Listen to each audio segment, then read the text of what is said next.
Are you trying to find the best tool for your creative projects?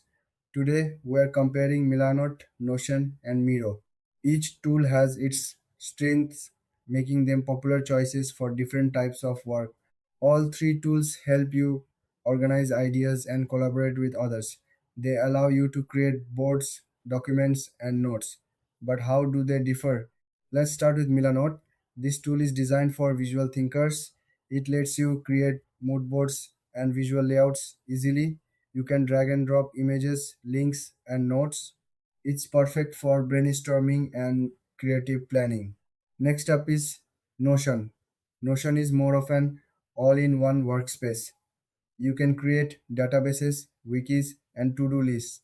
It's great for managing projects and keeping everything in one place. The flexibility is a big plus for many users. Now, let's look at Miro. Miro is focused on collaboration. It's an online whiteboard that allows teams to brainstorm together in real time. You can draw, add sticky notes, and create flowcharts. It's ideal for remote teams needing to work together visually. When it comes to key differences, Milanote shines in visual creativity, Notion offers structured organization, while Miro excels in team collaboration. In terms of features, Milanote is great for design projects, Notion is better for task management and documentation, Miro stands out for interactive workshops and meetings.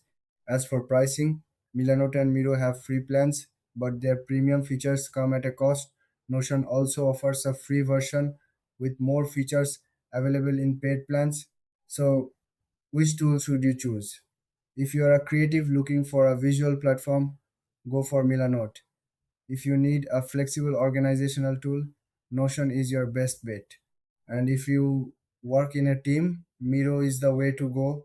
Thanks for watching. Let us know which tool you prefer in the comments.